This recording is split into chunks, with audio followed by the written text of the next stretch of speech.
Hmm. Something to do with the witchcraft. Strange things started happening in the apartment, but eventually my mother left him, and we had to move in with family. And of course, we were very poor, so we all shared a bedroom. My mother and my sister slept in one bed. I slept in a smaller bed next to them. One night, I remember waking up at about 3 in the morning. I had been waking up at about 3 in the morning every night for a while, but on this particular night, I woke up and I was just laying there awake, and I had turned and I was facing my mother and sister's bed, when suddenly I see this blue light come out of my mother. This bright, What? brilliant, indescribable light that I've never seen before or since. Okay. When this light came up, it was like my mother laying there on the bed, and this thing just came up like this. It sat up. It was what you would call a ghost, a spirit, and it was my mother. Oh, wow. Same hair, same face, same torso, arms, and because it was sitting there, the blue in her legs, it was still just sitting there, like inside her legs. But her torso, she kind of sat up on the bed with her arms back, like when you're about to get up out of bed. And it's staring forward. And I guess it sensed that I was looking at it. And so it turned to look to me. And when it looked at me, again, the visible appearance of it was identical to my mother, but there was something strange in her look. It didn't have the look that my mother gives. It didn't have that same stare, that same glare or look that my mother had. When a loved one looks at you and they're not okay, anyway, it was off.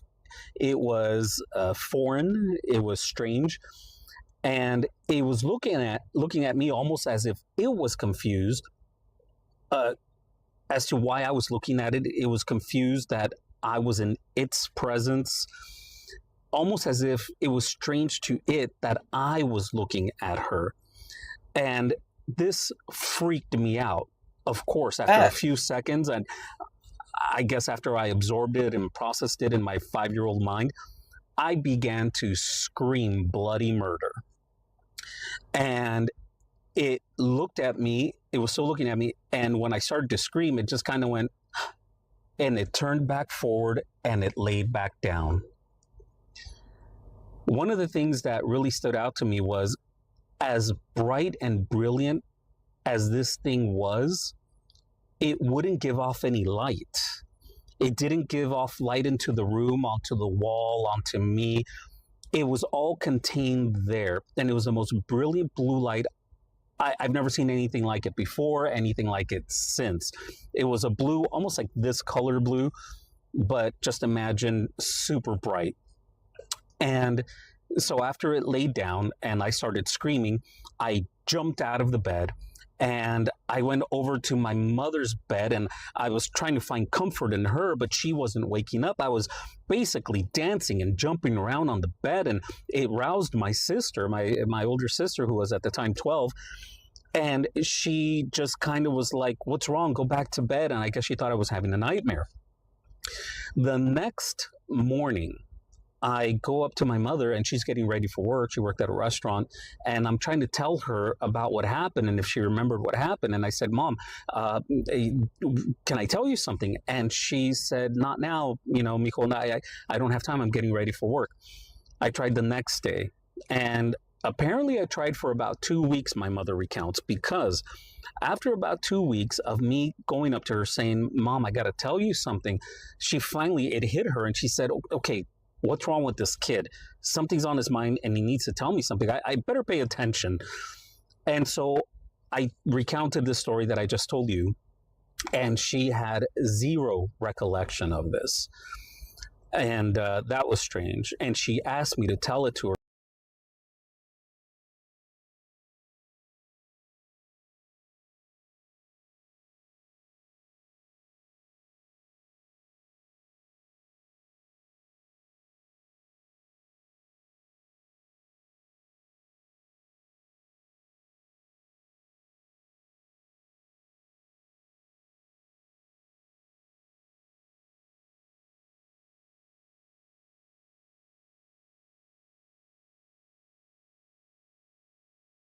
Yes, of course that would freak me out. I mean, first of all, you're not supposed to be messing around with any type of witchcraft. I just know that. That's a fact.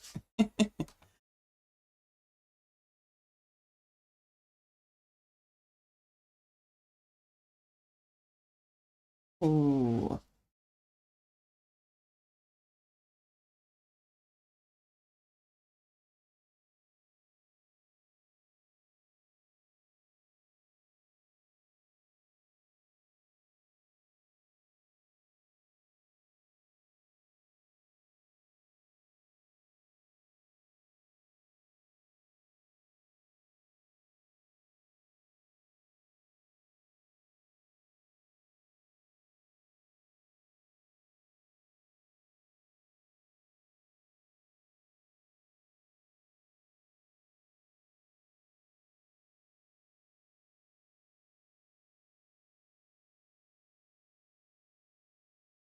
No.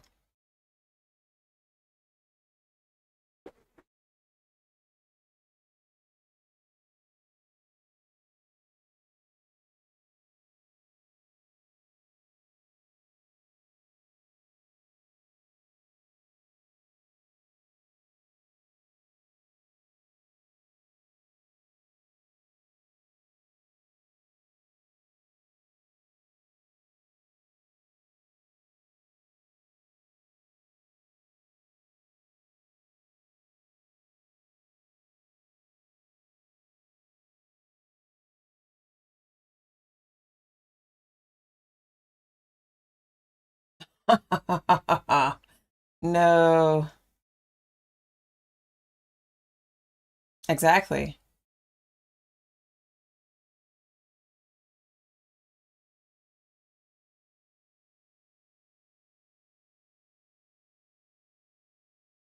No.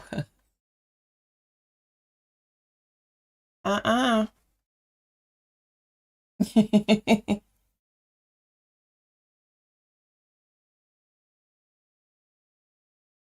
Mm-mm.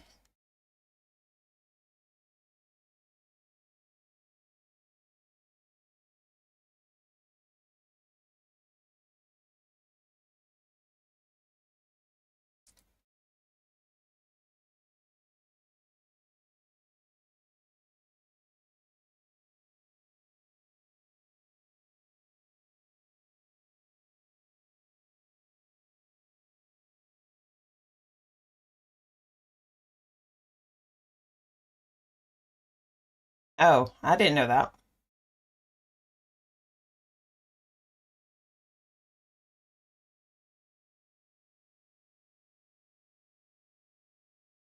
Right.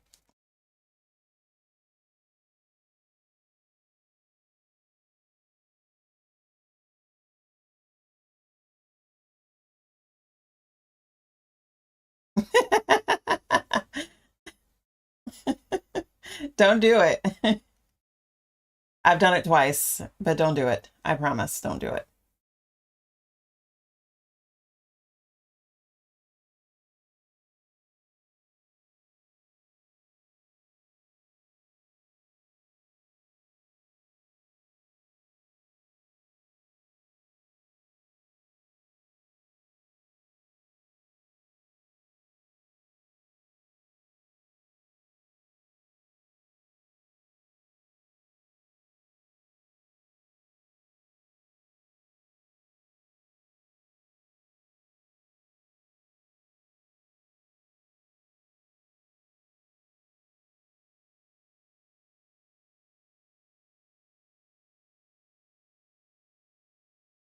What? That makes no sense.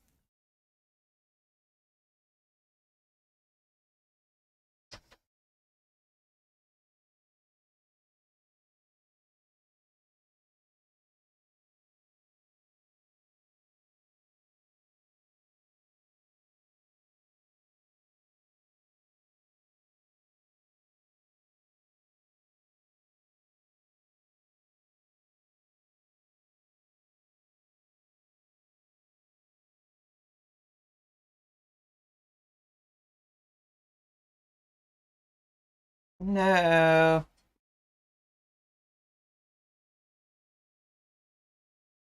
No, I don't.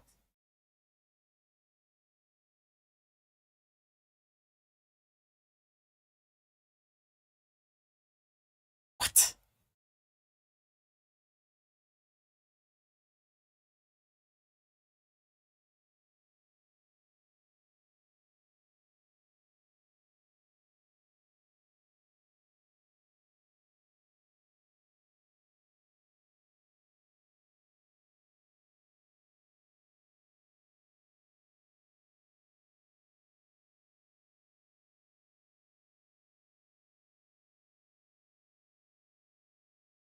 We.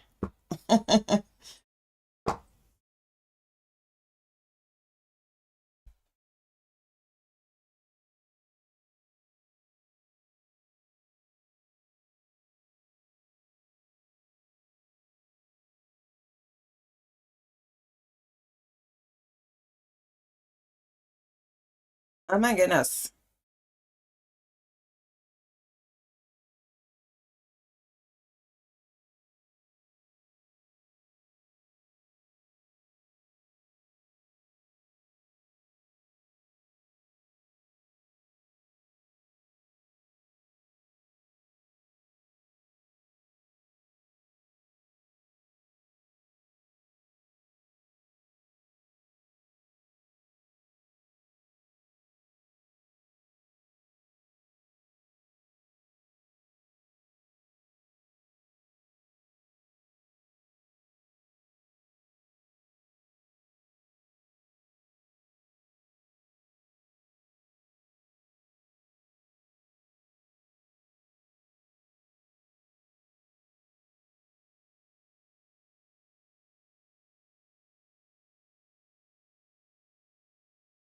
What?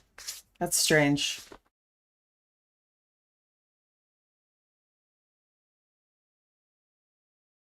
Mm-mm. I don't think so.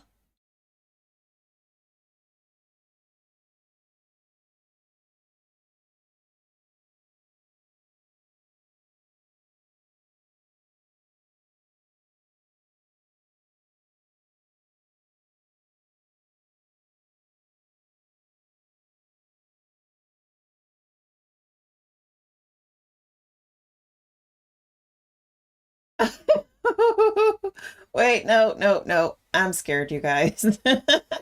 This is creepy.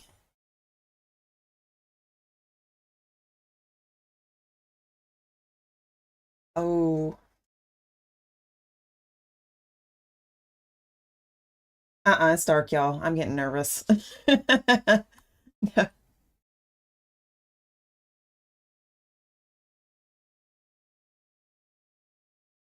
Okay, so I originally thought that flies were spies. I know it sounds crazy, right? But I really think that they're spies. I never thought that they were what she was just talking about. This is crazy.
Uh-uh.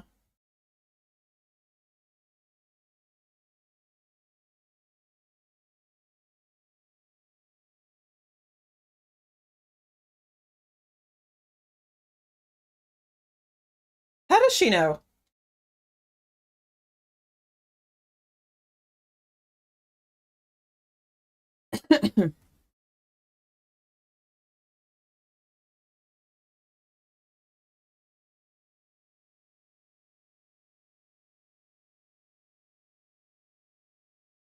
Mm-mm. No. It is scary.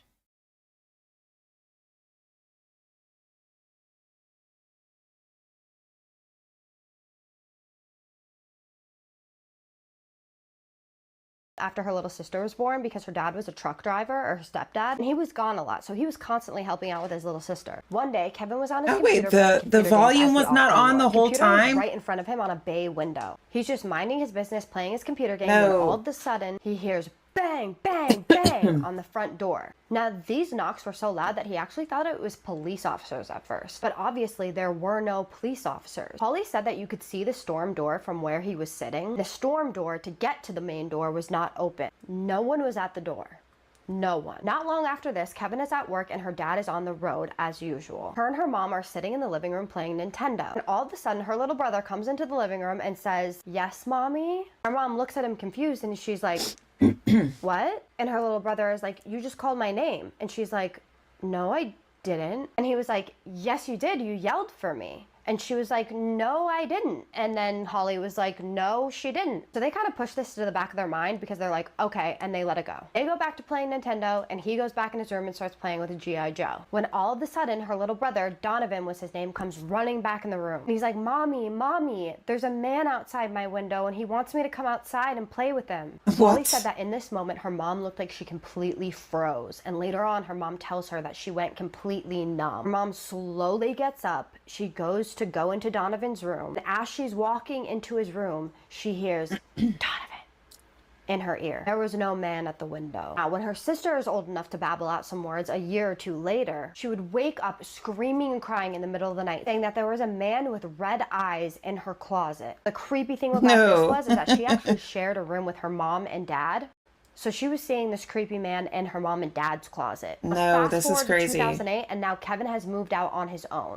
It's now just her, her mom, her stepdad, her little brother, and her little sister. She's 14 at this time, and one night they all decide that they're gonna go to Texas Roadhouse for dinner. Afterwards, they come home and they take their dogs out to go to the bathroom. Said they were little Pomeranians, they were really nothing to be afraid of, and they would normally just go outside as usual, go to the bathroom, and then come back inside with absolutely no problem. On this particular night, her stepdad took them outside in front of the house and they bolted towards the back of the house. Now, Holly said that there was actually a creek in the back of her house, so her stepdad goes and runs after them to go pick them up. Now, it's important to note right now that her stepdad is a big dude, big stoic dude, does not scare easily, and is just kind of intimidating himself. So her and her family are sitting inside when all of a sudden her stepdad runs in and he is bawling his eyes out. He is absolutely hysterical, and he says that something appeared to him. He was standing across the creek. It was black, about 7 feet tall, and had red, glowing eyes.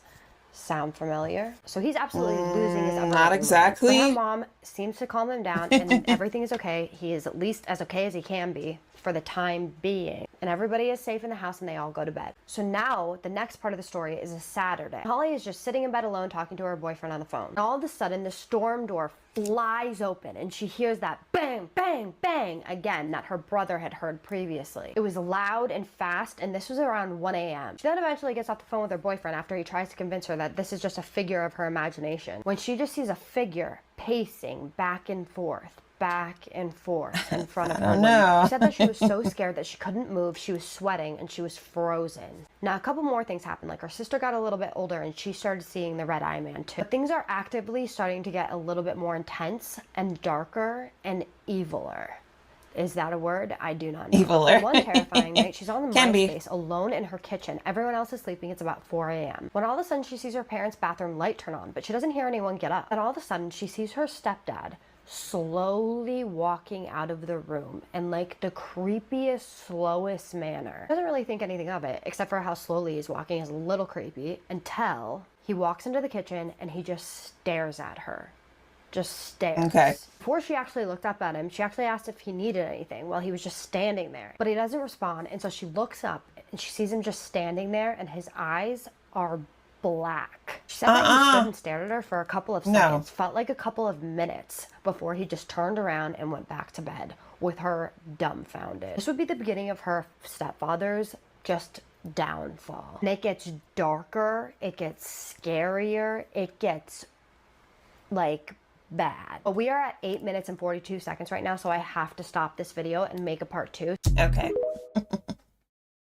This is part 2 of the scary story of Holly, of the haunting that actually led to a possible possession. Now, a couple things. There is a trigger warning because at some point in this story, and I'm not sure if I'm going to have to make a part 3 or not, there is a fatality due to the possible possession. So, big trigger warning. Also, I have to do my makeup while we're talking about the story because I'm getting ready for a New Year's Eve party, so I'm sorry about that. So, after the night that Holly saw her stepfather with the black eyes and he just walked back into his room, her mom and her stepdad's marriage She already had makeup on. deteriorate, sadly. He starts staying on the road, not calling, not coming home, just completely avoidant. They actually ended up filing for a divorce that summer. So they had to move out of the house that they were in and they moved into their grandparents' house. After they moved into her grandparents' house, the activity actually completely stopped. But this definitely wouldn't last for long because then they moved into a 3-story duplex and things just got worse. So for Holly's senior trip, instead of going somewhere fun with her friends, she actually decided to go to Oklahoma to visit her stepfather because she hadn't seen him in a while. She also wanted to visit Kevin because she hadn't seen him in a while either. And when she goes there, she's talking to Kevin one night. He goes, "Have you ever seen anything weird like following Dad around?" And she's like, "I have no idea what you're talking about." And he goes,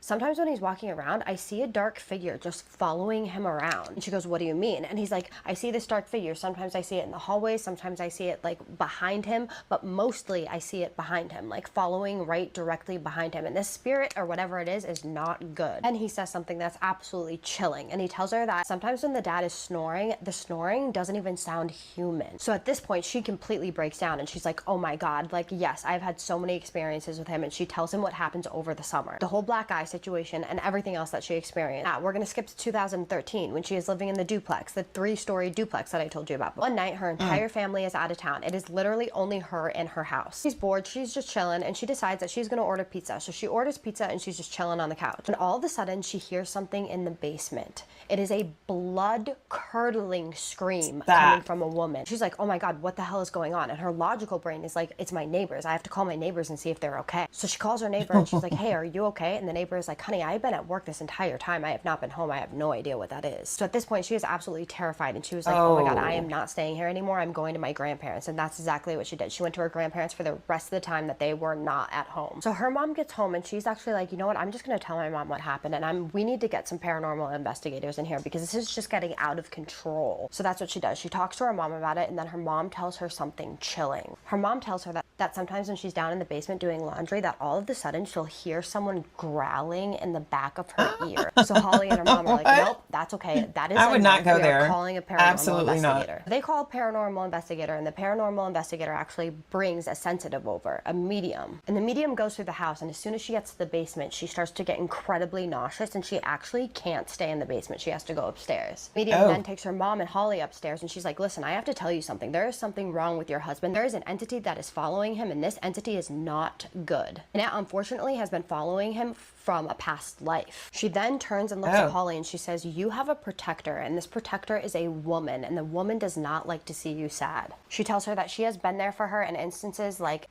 that Holly had never told anybody. Like one time she was dating this guy casually, but she didn't really tell anybody that she was dating this guy. And one day they broke up and she was crying in her room. And apparently this woman who was her protector was there the whole time comforting her while she was crying. So Holly asked the medium to describe who this woman is and what she looks like. And what does the lady describe? She describes a lady in Victorian era clothing, the same type of clothing and the same exact description of the lady that was standing at the end of Holly's bed in 1999 with the Victorian clothing. Remember that, guys? So Holly then starts to recount all of these things that had happened to her. Like one time, and multiple times actually, she would be laying in her bed, she would just be asleep, and all of a sudden she would wake up and her arms would be completely above her head. So her arms would be like this above her head, and they had been there for so long that it actually made the blood flow in both of her arms just come completely down to her shoulders, and she could feel it because there was a bunch of tingling and like numbness in her arms. And other times she would be having this dream, and in this dream she would like wake up. You know how you like wake up in your dreams? Well, she would wake up in her dream and all of a sudden she would hear this knock, knock, knock, 3 knocks. This actually happened to Holly on multiple occasions where she would have this dream of these 3 knocks, and it would always be 3 knocks. So Holly looked up what 3 knocks meant, and if you know anything about the Holy Trinity, you know that 3 of anything is actually mocking the Holy Trinity, and she was having these dreams on multiple nights. But then her mom would have these experiences where she would wake up and all of a sudden she wouldn't be able to move. All of a sudden she would just hear growling in her ears, like just growling right I can't even imagine this. She could not move at all. And this happened on multiple occasions. I don't know, something is going on with this mother and the growling, and I think it's probably because she's so close to the stepfather. That's just my thought on it. Her sister also started seeing these shadows like all over the place. She would see them in her closet, she would see them in her room. And this really terrified the family because they're like, what the hell is going on? And does this have everything to do with their stepfather? And it turns out that it probably does. Now, unfortunately, Part 3 of the true scary story about Holly and the haunting that led to a possible possession, which then in turn led to an unaliving. There is a huge trigger warning because there's possession, demons, and just side note, if you have a true scary story that you want to submit to me and you want me to tell on here, my email is in my bio. It is kaisaspooky@gmail.com. So let's jump right into it. So Holly then, after she talks to the medium and the medium tells her and her family that something is wrong with their dad, she tells them that there is a dark spirit falling around her dad and it is affecting the entire family. So we are going to jump to 2013 and then go through to 2015. Unfortunately, during this time, her parents' relationship starts to deteriorate again. It's apparent by this point that her parents are not going to be able to work things out. They're having fights. They are having small fights, explosive fights, like crazy fights. So this next part is really weird because her father moves out and he is not poor by any means. She said that they were not rich, but he could definitely afford to provide a roof over his own head. But the crazy thing about this is he actually chooses not to do that. He is clearly in an incredibly unstable state of mind because he actually chooses to live in his truck and isolate himself from the rest of his family. Can't imagine the mental state that you have to be in to choose to live in your truck and isolate yourself from absolutely everybody. So in January of 2021, her father talks to her little sister. He seems okay. She talks to him on the phone. He seems well. Nothing really seems to be bothering him. But then 5 days later, on January 17th of 2021, the police find something. They find her stepfather in his truck, unalived, slumped over the seat. He had been unalived for a few days. The official cause of death on the death certificate was cardiomyopathy. He was only 54 years old. So unfortunately, this entire family suffered an incredible loss. Not only that, but they couldn't help but feel like this dark entity had something to do with his passing. So this poor family had to go to a 54-year-old's funeral. After Holly left the funeral, she goes home, she walks through her door, and she smells something. She smells her stepfather's Old Spice cologne, and then she notices something else. Her laundry door, it's popped open, but she hasn't been in her apartment for over a week. Nobody has. At this point in her life, unfortunately, Holly starts experiencing sleep paralysis, and I mean talking like sleep paralysis for about a year. It would always be when she was lying on her back, normally is how it is, and she would distinctly feel something crawling on her bed, just crawling like this, just on her bed. To get out of the sleep paralysis, she would just start reciting the Lord's Prayer over and over again in her head, and it would actually work. It would go away. After about a year, she moves into her grandparents' house, so she had actually moved out of her own apartment. At her grandparents' house, the sleep paralysis stops, and so does any paranormal activity whatsoever. Now, you may be wondering why. Why is it always at her grandparents' house that everything always stops? And Holly thinks it's because her grandparents' house is regularly prayed over, like the entire house. She knows and believes that God protects them there because of the prayers and because of their belief in God. At the end of the day, Holly cannot get over the fact that her father had died over something that was so sinister. She truly believed that all of the deterioration, all of the mental downfall that he experienced was definitely because of this dark spirit that was following him. It's truly scary to believe that if you are not protected enough, that you could possibly be unalived by something that we can't even touch or feel. Yeah, like, what do you do about scary. that? What do you do in that situation? It's so scary. It's chilling. So you guys, protect yourself at all costs. Pray every day, recite the Lord's Prayer if you're scared, and try to keep God in your life. I'm most definitely not trying to throw religion down your throat because I am not religious. I'm just a spiritual person. But I do believe that protecting yourself spiritually is absolutely necessary. Y'all ready for another creepy ass story time? I don't know. Are y'all ready? We decided to pay our little club a visit. Oh. And sadly, this is the last night I ever saw my friend. This takes place in Los Angeles, California. I'm 19 years old. I've been dancing for about a year at this point. And I've got one really good girlfriend. This is before I met Carmen. Her name is Aranza. And that is her real stage name. So I have to give you a quick rundown first about Aranza. Aranza is from Brazil.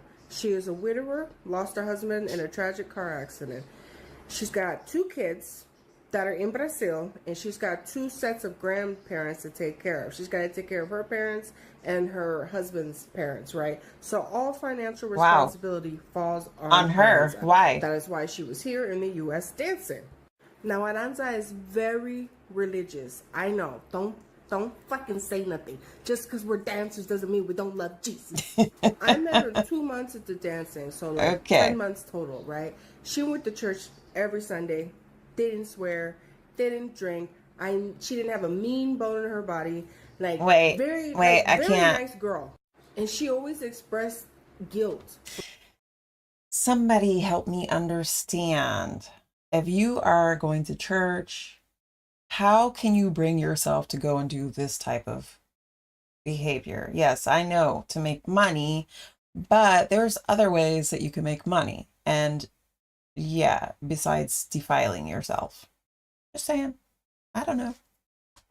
For being a dancer, you know what I mean? Like, she was really, really ashamed of it, but she felt trapped. Like, she couldn't do anything else. And she had a whole family to take care of her still that were depending on her. And a 9 to 5 just wasn't going to cut it. She still had to take care of herself and pay her own bills too. So one night, me and Aranza are at the club, and this particular night, it is popping the fuck off, and I don't mean in a good way. This particular club was very small and like very chill. I never saw like girls fighting or customers fighting, nothing like that. It was super, super, super chill. So drama there was like rare. There were a total of 3 fights, 1 between girls in the back and 2 between like customers, and these were all separate like little fights. I'm chalking this shit up to like a full moon, like, you know, the lunar cycle or some shit. All of these fights happened within like a span of 1 hour. Then in comes this man. It's obviously the moon. The most beautiful man I've ever seen in my entire life, still to this day. And I remember his face very well. He was very He's a vampire. Devilishly handsome. And I use that word on purpose because that's kind of what you would imagine a devil looking like. He had very sharp features, a very sharp jawline, a sharp nose. You know what I mean? Beautiful jaw lines, like, just he was fine. He was fine. He walks in, grabs his drink, sits down. All the girls come up to him one by one, trying to small talk with him, trying to ask him for a dance, and they just get up and walk away. He's not interested. And I can hear the girls sitting next to me that had already walked. So why was he there? To him. I can overhear them saying like, that guy was creepy. He's just a creeper. I can't ask them anything though because I'm sitting down with my regular. I'm having a conversation and I don't want to be rude. Everyone has approached him except Aranza. Aranza's standing at the bar. But I noticed, because he's fine as hell. I'm staring at him because after I'm done with this regular, I'm walking my ass over. I noticed though, I climbed that he is staring at Aranza. So after I'm done talking with my regular, I walk up to Aranza and I'm like, girl, that fine ass motherfucker is staring at you. Go over there and make your money. And she's like, I don't know, man. All the girls are saying he's kind of creepy. And I'm like, bitch, do you know where the fuck you are at right now? This is a nudie bar. All the guys are here are fucking creepy. Wait a minute. I wish I never did that. Another one of my regulars come in, so we get to talking. While we're talking, I noticed that man got up and is walking toward Aranza. They're standing at the bar and they're talking. They went back and forth for about 5 minutes, I'd say. I see them head toward the VIP section. The VIP section is separate from like just the regular dances, right? The VIP section, you're going to be in there for at least 20 minutes. 5 minutes later, I don't even think it was 5 minutes, that man comes strolling out of the VIP. When he strolls out of the VIP, this man gives me a smile that I will never forget. Look, I got the chills. I will never forget the smile. His smile looked like a shark. That's the only way I can describe it. You know that shark Bruce from Finding Nemo? That's what that fucking man looked like. That was that smile he gave me. Instantly, my stomach is in my ass. I feel like throwing up. I race back there because I know something is wrong. I'm thinking something happened. They should have been back there for at least 20 minutes. I'm thinking he SA'd her or like physically assault. I don't fucking know. I'm thinking he hurt her. I kicked my heels off and everything and booked it back there because I wanted to get back there as fast as possible so he wouldn't get away just in case he did something crazy to her. So I get back there and she's sitting in the booth, right? I'm looking at her and she's like catatonic. Bitch, you know what the fuck I mean. She's stuck. She's just stuck. She's got like the fucking 1,000-yard stare. She's like looking past me. She won't talk to me. She won't fucking say anything. I'm scared. I'm like tapping her cheek and shit. I'm doing that for like 5 fucking minutes. I'm examining her body. I don't see any signs of assault. Like I don't see any injuries. I don't see her like bikini. Is this real? Like that. So I'm like, what the fuck happened? She fucking snaps out of the shit, right? And she just pushes me. She pushes the fuck out of me, and I fall over. I'm like, bitch, what the fuck? She jumps up and takes off running to the fucking dressing room. By the time I get my ass up and take my ass to the dressing room to see what the fuck is going on, this bitch damn near tackles me, like on her fucking way out. But I stop her. I block the fucking door. Her panic is making me panic. I want to know why the fuck we are panicking. And should I be fucking leaving too? Did he threaten to shoot this bitch up? Tell me what the fuck? This lady looks me dead in my eyes and tells me, and I quote, "I saw hellfire in his eyes, and we need to repent." You saw what? She pushes past me and leaves in the middle of her shift. Oh. Now I'm stuck. Like a fucking Okay. deer in headlights. What the fuck do you do with that? I finished my shift. For the next 3 days, I'm Right. calling her. I'm going straight to voicemail. I'm texting her. No response. On the 4th day, I go to her apartment. I've been there a million times. We were friends. I get to the apartment. I'm knocking at the door. I peer through her window because I want to know if she like fucking hiding from me or something. And my fucking heart sinks. Everything is there like normal except her pictures. She had pictures of her family all over the walls. And Oh, when I saw wow. that they were missing, I knew she was gone. It looks Aww. like she left everything, and she had some really nice shit in there. I knock on the neighbor's friend because we were cool with him. We had hung out with him a few times, right? I knock on his door. He opens the door. Her dog comes up. She had a dog that she absolutely loved more than life itself. I ask him, I'm like, have you seen Aranza? Like, do you know anything? What the fuck is going on? He's like, yeah, she came over here a couple of nights ago. Asked me if I could take, if I wanted the dog, she had to go home to Brazil. And I'm like, what? I was both stunned, I was sad, I lost my friend, but also like terrified because I knew she fucking saw something to have been so fucking scared to just up and leave like that. You leave the fucking country, like, what did you see? I know she saw the devil. I know he was the devil or a demon. He was something. He was something fucking Yeah, he scary. was something. And I believe wholeheartedly that night, the veil was like super thin. And him, like all those fights breaking out right before he comes, you know what I'm saying? Like that energy, that chaos that the devil brings or that demons bring, like that's what that was. That was like kind of his announcement. Right. Because after he left, I finished my shift. The shift peaceful. Nothing popped off. Only right before he came. I think he was there with a mission. I think he was there specifically for Aranza. And I hope this video That's a shame. somehow makes the Brazil. Aranza, if you see this, I miss you. Just let me know you're okay, girl. What happened? This is my story time on why I believe in Kala Jadoo. Now, I'm not going to put in every What is single it? detail. That's because, you know, you don't need to put that all in the air. I'm just going to kind of tell you guys my experience. So when I was little, well, not so little, kind of like preteen or whatever, I was a rebel. But there was someone around and she was evil. Her presence was evil. She did pujas that were just backwards. It wasn't regular, normal pujas. And every time I was forced to participate in these pujas, I felt very offsetting. I felt uncomfortable. I felt very anxious, and I didn't have anxiety back then. I always felt like my heart was like sinking to my stomach while I'm sitting there listening to what's going on. I didn't feel welcome at all. And one time, a bird flew into the window during the puja, straight up just, and fell. And when that happened, the lady who I'm speaking of was like, oh, they're communicating with us. And that scared the shit out of me. And I remember I used to walk to school and whatnot, and I would have crows following me. I know this sounds crazy, but just listen. I would have a crow follow me to the bus station, and then I would stop, and then that crow would be there. And it's not like, oh yeah, I know the exact texture of this crow or whatever. I just felt it. Once again, this might sound crazy, but trust me, when you know, you know. Crows, for some reason, were always around me. I felt like I was being watched 24/7, and I felt very uncomforting. It literally felt like someone was watching me through the crow eyes, as if I was being stalked, as if they wanted to know what I was doing, who I'm with, what I'm talking about.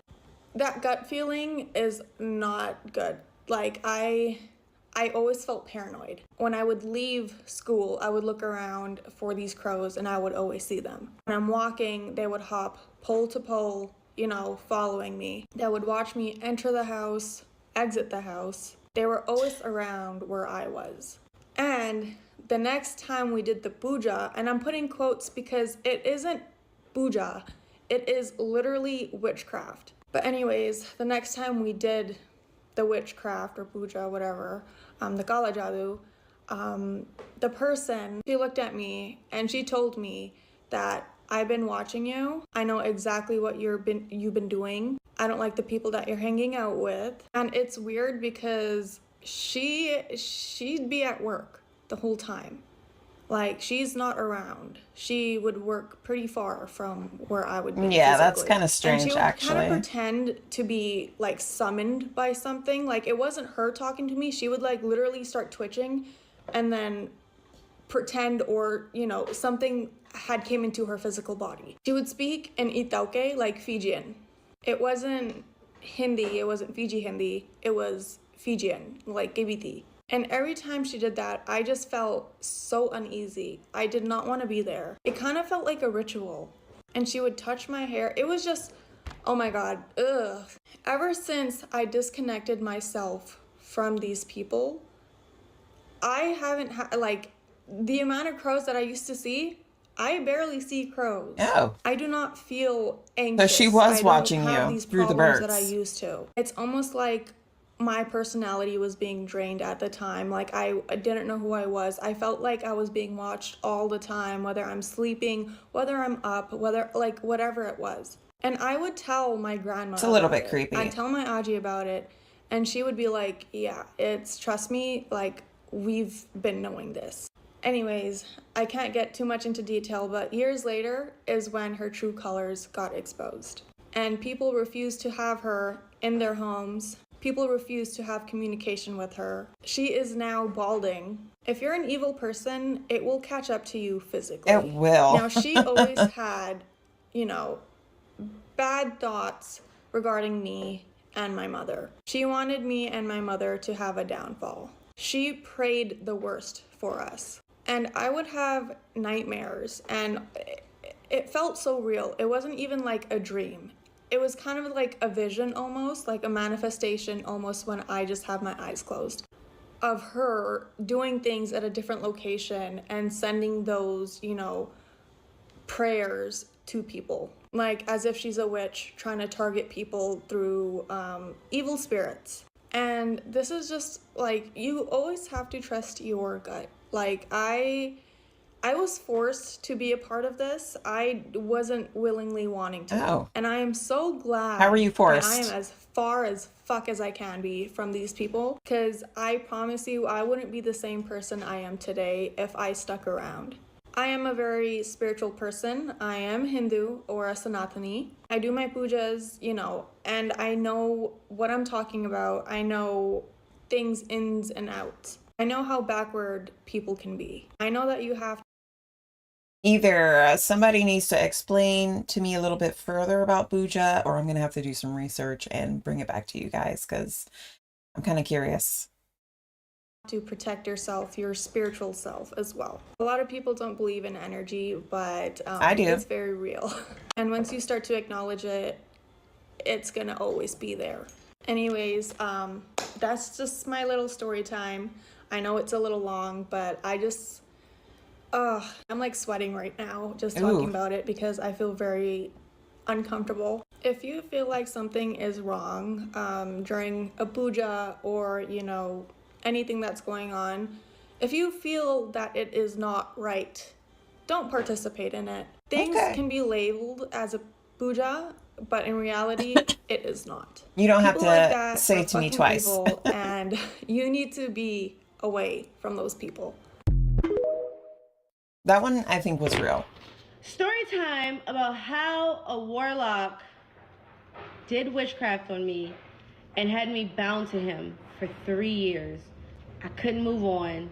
Uh-oh. And it ruined my life, and the spell that he did almost killed me. Like to hear it? Here it goes.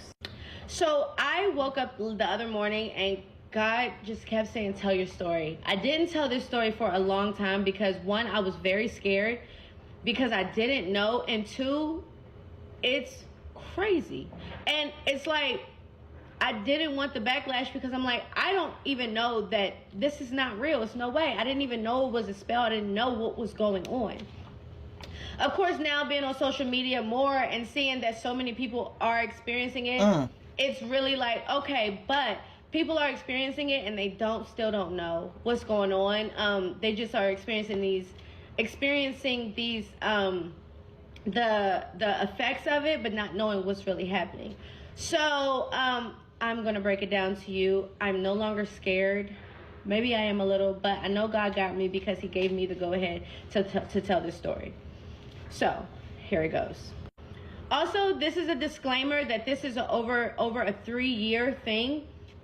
So these will be a lot of parts. I never do videos like this, but this is something that I feel like is very informative and it will really help people understand. And then I will also tell you how I broke it.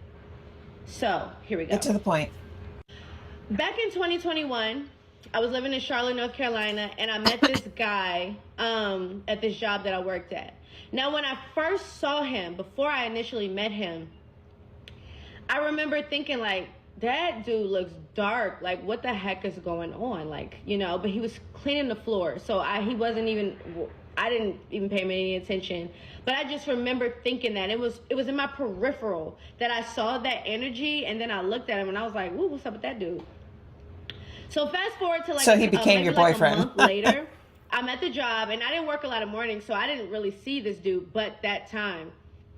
So about a month later, I am in the kitchen and I worked like a whole shift and I didn't even see him. I didn't even think I saw him. I didn't know, you know what I mean? So you probably don't know, but you'll see. So I just started listening to jazz music at this time. So I heard somebody was playing towards the end of the night. Somebody was playing jazz music. And so I'm looking around in that kitchen because in this kitchen, there ain't nobody in there that I would think that would be playing some jazz music, first off. And I'm like, who is that? You know what I'm saying? So he like, his voice, like, bro, I used to, like, when I first heard his voice, I was like, ooh, who was that? To the point where I didn't even put the two together. I didn't even realize that the dude that I first saw was this dude, total night and day. Crazy. So, so I think that night, like, I kind of was just like, we talked a little bit and I wasn't looking for anything because I was kind of still talking to someone, kind of. So I didn't really like move forward with this guy, but we talked, you know what I mean? A little bit. He like followed me into the room, thought I was a stripper, really crazy. And because I still wear rhinestones like all on my face. I've been the rhinestone girly like since forever. So I used to wear rhinestones. So that means you're a stripper? I used to wear rhinestones on my face, and I still, like I said, I still do so. And so he thought I was a stripper, and so we just had a little casual conversation. And I remember like not really even liking this guy like that. And mind you, I still was kind of wrapped up with this dude. Like, we were towards the end, but I'm still, you know, wrapped up. So I didn't give this guy no time of day. Too much time of day. So we went into, like, later on that night, we were both leaving around the same time. He kind of waited around for me. So we get into his car. We're like talking. We finally get into his car, which now I realize why we got into his car, because he didn't want to be seen. So, and I remember, like, he pulled up his shirt. Let me tell you something. This baby was the finest dude I ever seen in my whole entire life. He was fine to me. Like, I mean, even then, like, oh my gosh, I don't want to. Even then, like, he was fine. He pulled his shirt up 6, 8, 9, 12 pack. Fine. That's how I feel like if you would have rubbed something, it would have been like crazy. So freaking, I was just like, oh! Now, I'm dating a trainer, but Shorty don't look like that. You know what I'm saying? Shorty ain't look like that. So I'm like, oh man. But I also didn't know that at this time I had discernment. So I remember we're talking, and I'm like, you probably still with your baby mama, aren't you? Because he's telling me about his kids and all that stuff, and I'm like, you probably still with your baby mama, aren't you? And he's like, nah. So I'm like, all right, mind you, I've never been with anybody with kids. Let me see if I'm lying. No, I've never been with anybody with kids. I never That was talked quick. to anybody with kids. I didn't know the baby mama drama. I didn't know none of that. You don't want none of that. So, time goes on after that. We kind of go our separate ways. I go home wherever he does. So, he's calling a lot around this time. Mind you, I'm still talking to Slim. We're not in a relationship, but we're still talking, and I don't do all that double and all that. I don't do all of that. But we're dating. It's nothing like crazy. It's not, but we were dating. At this time, we're ending everything, but it's still, it's still all that drama. He was very toxic. We were toxic together. I will say that. So this guy, we're gonna, matter of fact, let's give these people names. So the dude at the job was, his name, let's call him, I don't want to be too close, so let's call him Richard. And the dude that I was talking to, let's call him Skeeter. Okay? So the dude I was talking to is Skeeter, the one that I just met is Richard. So, dang, my son is leaving. Is that a sign? So, Richard's constantly calling me. I'm not really entertaining it until finally me and Skeeter break up officially. Or stop talking officially. We're done. I'm done with all of that. So I call I call Richard, and I'm like, I just had all this happen because Skeeter, attacked me. Well, he tried to. And I'm sitting here so I called Richard, and I'm like, he just attacked me, and we was just fighting and all that, and I'm just upset, and I ended up, calling him. He comes over, brings me a Caesar salad, brings me some food, brings me some candy, all this stuff. So I'm like, oh my God, Skeeter's so cute. I'm sorry, Richard's so cute. Yeah. So Richard, we're he's in the house and we're talking all that stuff. Mind you, still, I don't like him like that, but he's constant. He's so persistent. He's so persistent. Now, he's fine, but I just stopped talking to somebody, so I'm I'm not interested. Interested? Girl. This is probably the scariest No, they story didn't. time that I have ever come across. For obvious reasons, this person wants to remain anonymous, so for the sake of the story, let's call her Lucy. So a few years ago, Lucy was living in Los Angeles. Her parents had just bought this brand new house. Soon after they moved into the home, they started to hear rumors of 5 teens who had played with the Ouija board and had mysteriously gone missing. Not long after they moved into this house, Lucy's parents went away for the weekend, leaving Lucy home alone until Monday. Lucy decided to invite 5 of her friends to come over and play with the Ouija board because, why not? What could possibly go wrong? Everything. But they didn't want to play with just any Ouija board. They wanted to play with that specific Ouija board that the 5 teens who had gone missing had played with. Around town, they had heard rumors that specific Ouija board had been buried in a house where no one ever went to anymore. So they decided to go to that specific house and dig in the backyard, and they actually came across the Ouija board. Even though the Ouija board was very worn down and faded, they were still able to use it. They decided to head over to Lucy's house since she was home alone. They set up the whole scenario. They lit up candles. They sat around it, and they started. At first, they were a bit skeptic because nothing was really happening. They decided to ask the board, is anyone there? And nothing happened. Just when they were about to just kind of give up on the planchette moved to yes. They were thrilled, but scared at the same time, decided to continue asking the board questions. They asked the board what their name was, and the board answered with the name Annie. Annie went ahead and let them know that she had actually died in the same home where Lucy was now living at. They asked her how she died, and Annie answered, fire. Once she started to talk to them, the air around them became extremely cold, and they could sense the atmosphere had shifted. Feeling I gotta get out of there. Room starting to weigh down on her, the candles that they had lit up started to flicker. Then they heard a loud bang on the wall. One of the friends ended up looking to the side, and they saw the silhouette of a woman standing there staring right at them. This really scared them, so they decided to say goodbye to the board so they can close out the session. But the minute they say goodbye, the board or the planchette started to move, saying the word no, no, no, it did not want to end the session.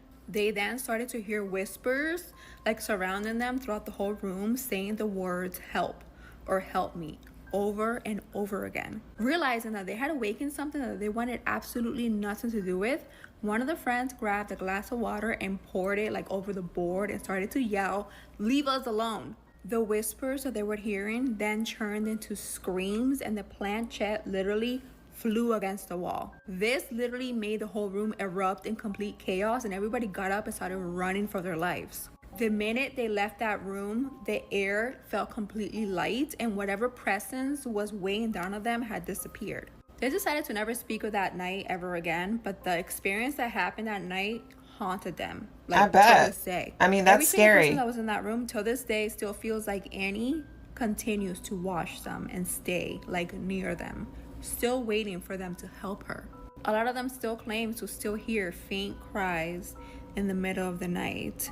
They believe that they have opened something that they had absolutely no business opening, and till this day it remains open. They can't Lucy's close parents it? eventually ended up moving completely out of that state, but till this day, like, Lucy will still have nightmares about her experience. What? Tonight's true scary story is about demons, and you need to protect yourself before watching this video. I mean it, because I'm this one scared. is intense. Please excuse my appearance. I just got a spray tan and I can't wash it off yet. Okay, so let's get started. Tonight's submitter's name is Melanie, and the little backstory on her is important because she has 3 different tribes in her bloodline, Native American tribes, and that is Choctaw, Cherokee, and Eskimo. By the way, Melanie does not want to be tagged, but she will be in the comments if you guys have any questions or comments for her. Her grandfather was the chief and shaman of her Cherokee tribe. Every woman in her family has been a sensitive, including her. She has had several terrifying experiences, and she has had an experience with one particular entity that is absolutely terrifying. I have to skip over some things because it will be too long for TikTok, but I can put the full story on my YT if you guys want. Just drop in the comments. At the time Melanie had about 15 or 16 years old, she had seen several things. She had seen shadows, creatures, things out of the corner of her eyes. She had felt feelings, temperature drops, all those types of things. So she was very used to the paranormal at this time. One day in particular, when she was 15 or 16 years old, she was doing laundry in her laundry room. This is in Arkansas, by the way. So she goes to turn around after she's done doing the laundry, and the laundry room is in the garage. She goes to leave the garage. As she's leaving the garage, she sees a misty shadow in the corner of her eye. She immediately knows what it is, and she just says to herself, "You are not welcome here." And then she goes into her room. She then goes into the room that she shares with her sister, and she's in her bedroom, and there's a window in her bedroom. She looks over at the window, and she sees what she saw in the corner of her eye, except for she saw a face this time. The face is pressed up against the window like this, and it's just smiling at her. As soon as this happens, she starts screaming for her sister's name. She's like, "Look, look." Her sister looks over, she sees it. Then her sister starts screaming for her mom's name. "Mom!" Her mom can't comes take this running seriously in. at Her all. mom doesn't see anything because it vanishes right before their eyes as soon as their mom gets into the room. Now, they both prayed over Melanie for about 10 to 20 minutes after this, but unfortunately this would send her into a spiral of depression. For some reason, this entity just took her down. And this is where things get intense.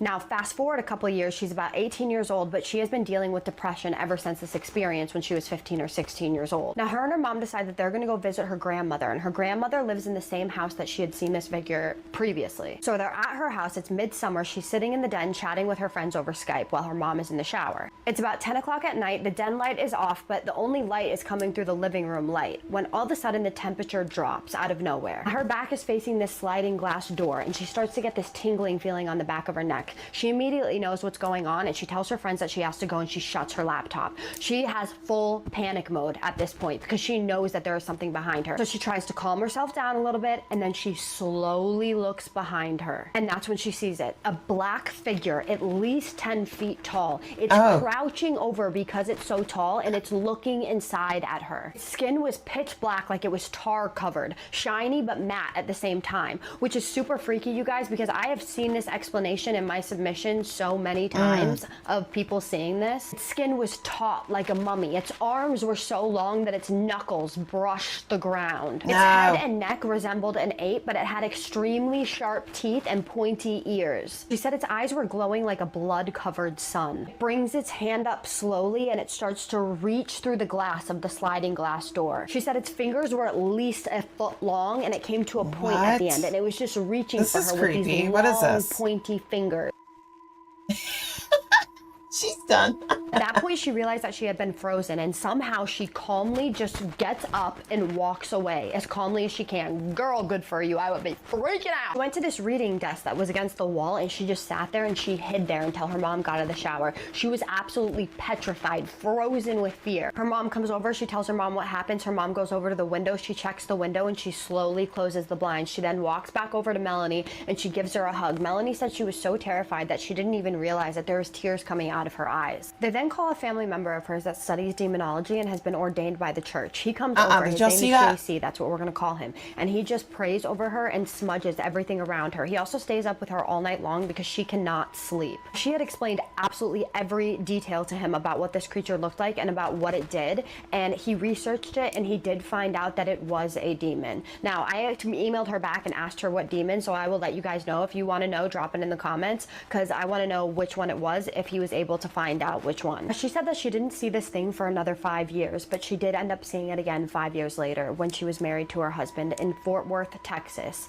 This time it got so much worse. It just gets worse each time. On this day that this happened, she was in her new house that they had just purchased, and her husband was away on a business trip. Now, she went into the garage because she had to look for something. As soon as she got halfway to what she was looking for, she all of a sudden sees this black mist form in front of her, and then she sees red eyes in it. She immediately starts to recognize what this is. It's at the garage bay door, and she freezes in her steps. She knows what it is. It's the creature from Tuscan, where her grandmother's house was. After she recognized it, it starts to form into what it was before, except for this time she can see more detail. It starts to grin, this Chester-like smile. It has these sharp, pointy teeth. It bum rushes her. She spins around. She runs to the door. She can literally hear this thing following behind her. She slams the door shut, and she can't get it shut because it has stopped her from getting shut. She feels this big bang on the door, and it's whatever it is trying to get in. She said that when it hit the door, it literally moved it like 3 inches. So she's against the door at this point, and she's just yelling, "You are not welcome here. I command you to leave this place and never return." And it laughs this blood-chilling cackle.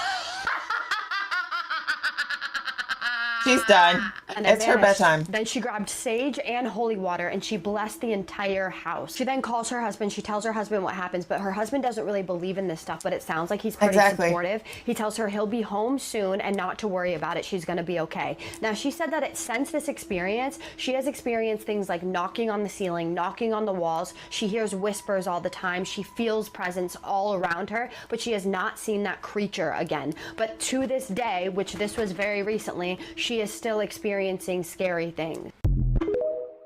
You guys, I mean, it's a little bit creepy that one of my lights just randomly went off during this video. Ouija board story time. If this is the type of content that you're into, feel free to follow along. I post a story every single day. The person who submitted this wishes to remain anonymous, so let's call her Sophia. When Sophia was about 14 years old, her sister, and a couple of their friends decided to start playing with the Ouija board. At first, they didn't think anything of it. They had actually come into contact with a 12-year-old boy who had drowned. Due to this, they of course felt sympathy for him. Everything was fine until one day Sophia decided not to play with the board. She actually had a phone call, so Sophia's sister and her friends decided to play while Sophia was in the next room on the phone. When out of nowhere, she hears screams coming from the room. Sophia, of course, runs into the room. When she runs into the room, she sees that no one has their hand on the planchette, but the planchette is moving around like crazy, spelling out Sophia over and over and over again. This, of course, freaked everybody out. Sophia's uncle is actually a pastor, so she called and told him about the board.